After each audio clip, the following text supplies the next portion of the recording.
We've got breaking news out of the association where the Jazz are trading Collin Sexton and a 2030 second-round pick to the Hornets for Jusuf Nurkic. That's according to ESPN. Both players had one season remaining on a 4-year, $70 million deal.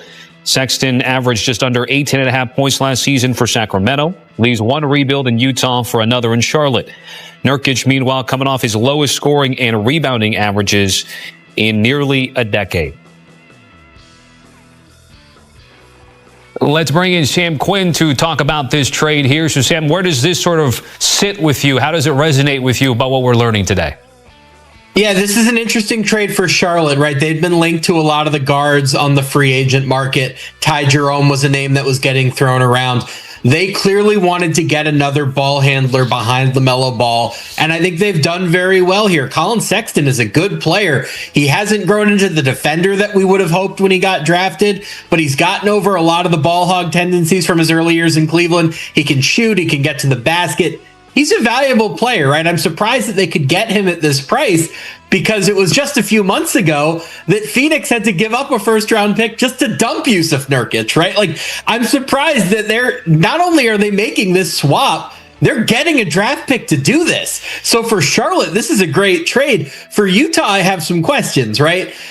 First things first, Collin Sexton, they probably could have gotten pretty good value for him at the deadline. He's been available at multiple trade deadlines in the past. At the very least, you figure you wouldn't have had to attach a draft pick to get off of him. Now they do. I think this is indicative of Danny Ainge's trend as a GM. He tends to hold on to players and wait for the big package, right? He never trades players unless he thinks he's getting a huge return. Well, the downside of acting that way strategically is that sometimes you're just never going to get that package. And when you want to move a guy, you kind of have to settle for less, which is what they did here. So just to piggyback off of that then, because I've been hearing about them trying to move on from Collin Sexton, John Collins, Jordan Clarkson, Sam. So what's the likelihood you think that Danny Ainge has yet to be done yet dealing? Oh, I assume there's more to come here. So interestingly, Austin Ainge, who's now new president of basketball operations, Danny's son, he takes over last month. He has, at his press conference, he gets asked if Utah is going to continue to manipulate minutes with their veteran players, in an effort to lose games down the stretch. And he was pretty emphatic. We're not going to do that this year, right? Well, the Jazz also owe a top eight protected first-round pick to the Thunder that they really don't want to give away this year, right? Especially to the Thunder of all teams. So I almost wonder if this is a backdoor way of ensuring that you keep that pick. You can't manipulate minutes on good players if you don't have good players. So I do think they're going to continue to try to trade their veterans. They do want to keep that pick regardless of what they're saying at press conferences. And this is a way to do that because Jusuf Nurkic is not the player he was in Portland anymore. The Suns had to give up a first-round pick to get off of him. There's not a contractual disparity here at play, right? They're both on expiring deals. To me, this very much just strikes me as we needed to clear a guard off of our roster, a veteran. We want to lose games, and we want to find more minutes for our young guys. Yeah, it'll be interesting to see if Nurkic can get back to the Portland days of his consistent productivity that we saw him do double-digit scoring for many seasons. By the way, before I let you go here, Sam, looks like you're very bullish on what Charlotte was able to do in this deal, but if we asked you for a grade maybe on each side, what would they be for each team? I'm going to give it an A for Charlotte. This is kind of a no-brainer, right? You've basically turned an identical contract in a player that you weren't going to use into one that you are going to use, and you get a pick to do it. So it makes perfect sense for me. It opens up minutes for their young big men, right? Moussa Diabate was good for them last year. They took Kalkbrenner from Creighton in the draft. I assume they're going to get a lot of opportunity to show what they can do. So I'm going to give them a straight A. For Utah, I guess I'm not going to give it an F. I'm going to give it a D just because they have so many young guards on that team that need minutes. They took Walter Clayton in the draft. They have Isaiah Collier. They have Keontae George. They have a lot of guards that they needed to find minutes for that they weren't going to be able to do with Sexton on the team. And I would assume Jordan Clarkson's next out the door.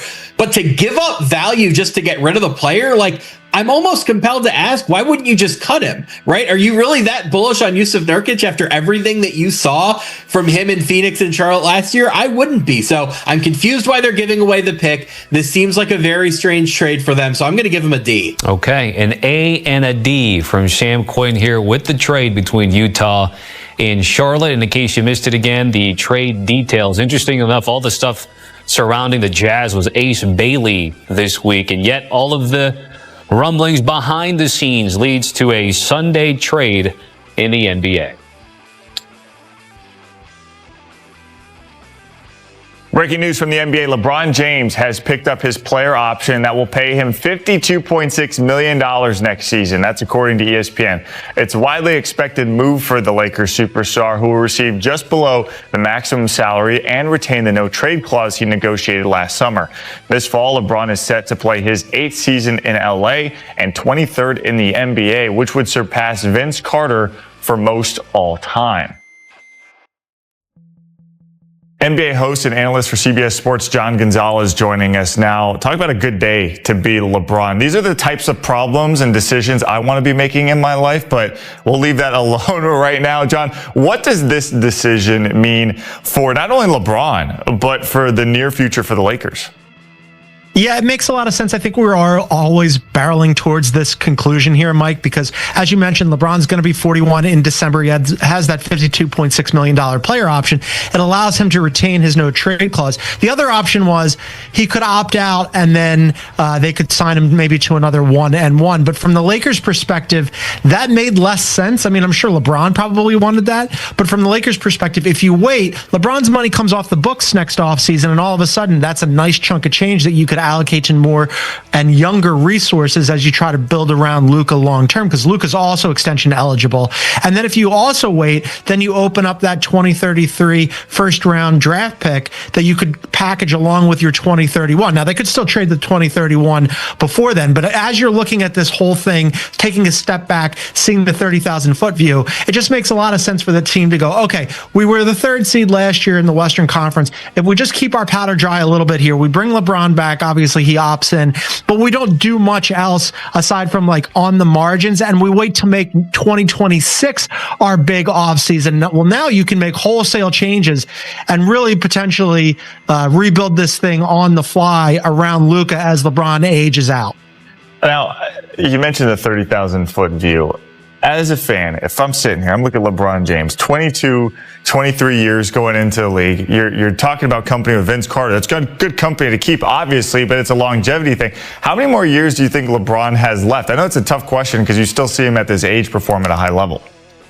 Yeah, I mean, like think about last year. He won a gold medal in the summer where Steph Curry had the most memorable shot of that tournament. But if we're talking about who was the best player on that team in its entirety, it was probably LeBron. And then he goes into the Lakers season where the Lakers got off to kind of like a little bit of a rocky start. And then all of a sudden, Anthony Davis went down and the Lakers got better just with LeBron James out there. And then they traded for Luka and then end up as the 3rd seed. So how many more games or how many more seasons does he have left in him? I think more than just one, actually. I mean, I know he's going to be 41 in December.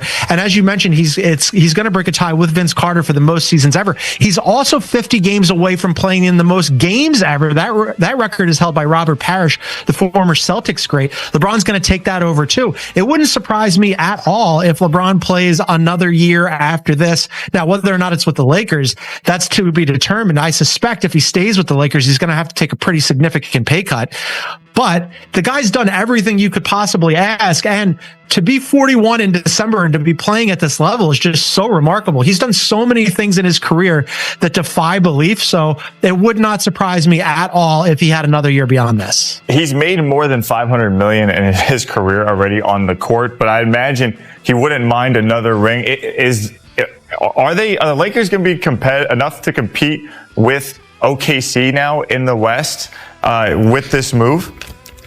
Yeah, I mean, potentially. They were the 3 seed last year. Oklahoma City, no doubt about it, is the heavy favorite in the Western Conference. But if you look up and down the Western Conference standings, there are, at a minimum, possibly more, 13 teams that have designs on just making the playoffs. And then of those, how many could potentially be contenders? Well, okay, we saw Oklahoma City win in 7 games in the finals. But hey, they had to go to 7 games against the Denver Nuggets. Now, that has a lot to do with Nikola Jokic being the best player in the world. Apologies to SGA as the MVP. But he took them to the brink. So Oklahoma City is not completely unbeatable. The Pacers took them to 7 games. The Pacers had an incredible season, and who knows what happens if Tyrese Halliburton doesn't go down. So to answer your question in a long way, yes, the Lakers could potentially be contenders in the Western Conference.